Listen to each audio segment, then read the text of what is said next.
Wow, in just 1 week, Stefon Diggs has done everything from getting revenge on his former quarterback and former team, the Buffalo Bills, to now allegedly sleeping with star rapper Cardi B while she's pregnant with rapper Offset's child. We're gonna break all this stuff down and the latest Houston Texans versus Buffalo Bills game. It turns out, according to streamer plus hip-hop producer DJ Academic, Stefon Diggs allegedly had an affair with world-famous rapper Cardi B while she was 8 months pregnant. Now, who is she pregnant with? She is dating the rapper Offset. That's who she was pregnant with. And this seems like a real legit story that's popped off here. You have academics letting us know exactly what happened, how Houston Texans NFL player Stefon Diggs is smashing other rappers' girls, including Offset's. When Cardi B was like 8 months pregnant, Offset went through her phone and called her texting a nigga, some dog ass named Stefon Diggs. Some football player, okay?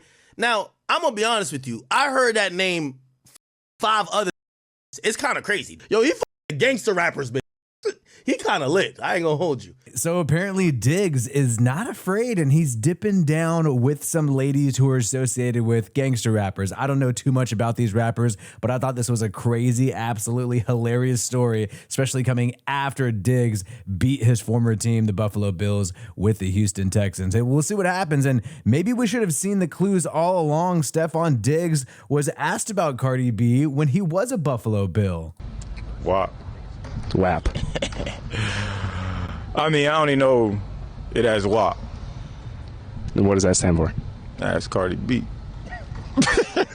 So it seems like he has been familiar with Cardi B's WAP for a long time. But now let's break down this freaking game. There had been some slight drama preceding this Bills versus Texans game. Josh Allen, in a post-game press conference after they defeated the Jacksonville Jaguars, made a slight at Stefon Diggs. He could deny it, but we could all tell. Listen closely to what Josh Allen had to say.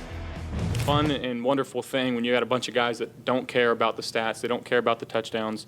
And again, I think throughout practice, we've just had this mindset of like, hey, let's just do things the right way and find ways to win football games. That's what we're doing right now. Oh, how about that?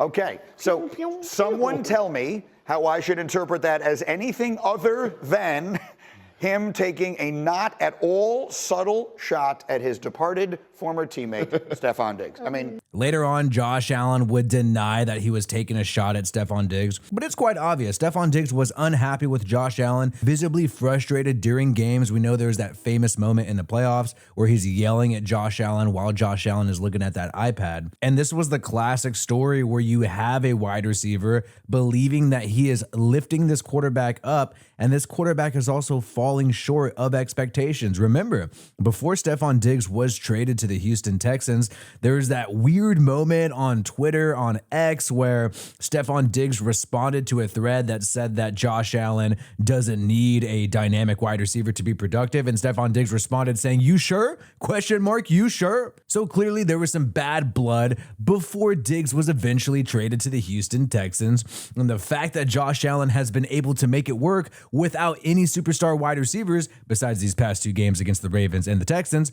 in that moment after that Jags game, he felt confident and felt the need to take a little shot at Diggs, saying we don't got guys who are, caring about their stats. They don't care about touchdowns. Clearly a shot at Stefon. But Stefon would be victorious, and he told his team, the Houston Texans, that this game meant so much to him. Football. Was today an emotional day for you at all? Always. I play with a lot of passion and a lot of love. I can't say I didn't think about this game when I got traded. I wondered if we played them, and then obviously it was on the schedule.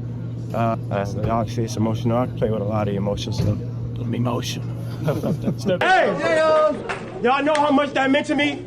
I appreciate y'all. I love y'all. The bragging rights were huge. We're going to get into that altercation that happened between Josh Allen and Stefon Diggs in a moment, but I really like the fact that this guy's passionate. You could always hear it in Stefon's voice how much he cares, how emotional he gets during these football games. Some people hold it against him, saying that he's a diva. I get that. He's a demanding guy, but you cannot deny his passion. And even with Josh Allen and the Buffalo Bills, Bills fans know it and NFL fans know it, man. This guy was very passionate about his relationship with Josh Allen. Happy Thanksgiving. Happy Thanksgiving.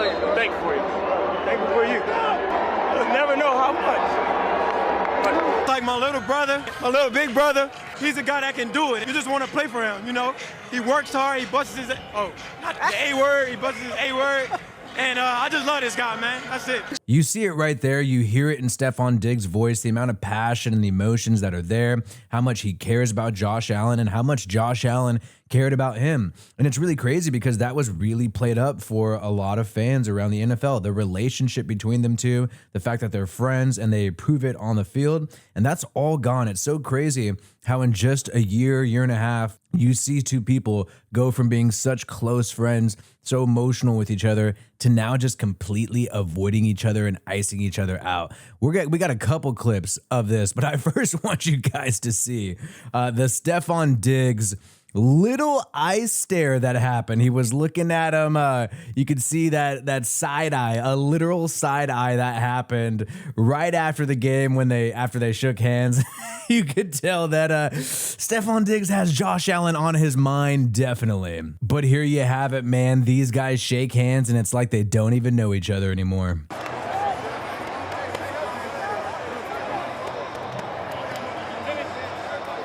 That was very quick. That was very fast. That was a quick little handshake, look the other way, and you could see this other angle, just how quickly Josh Allen looks the other way after doing the obligatory hug to Stephon Diggs to not make it look too awkward. You see it right there, quick hug, boom, instantly.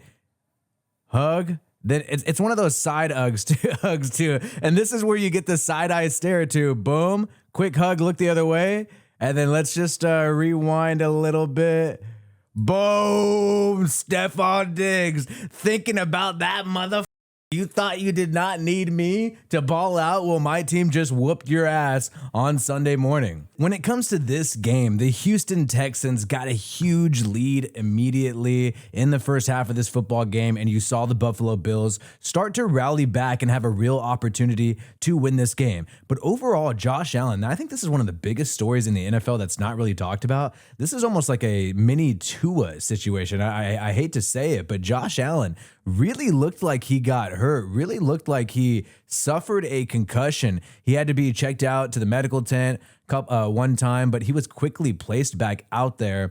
And it seems like nobody really cared. There's all this care and concern, and you see players get removed from games all the time. Oftentimes, New York removes people from games, but Josh Allen, boom. I mean, the whiplash there was horrible, and he was under duress the entire game. That's the main reason why the Bills did not have a shot in this game. I know they have, issues on their defensive side of the football, but the amount of pressure that Josh Allen was receiving, there was just not a chance in the world. But it is alarming that he had these hits and was still able to continue playing in the game. But I think this is where coaching lost the game for the Buffalo Bills.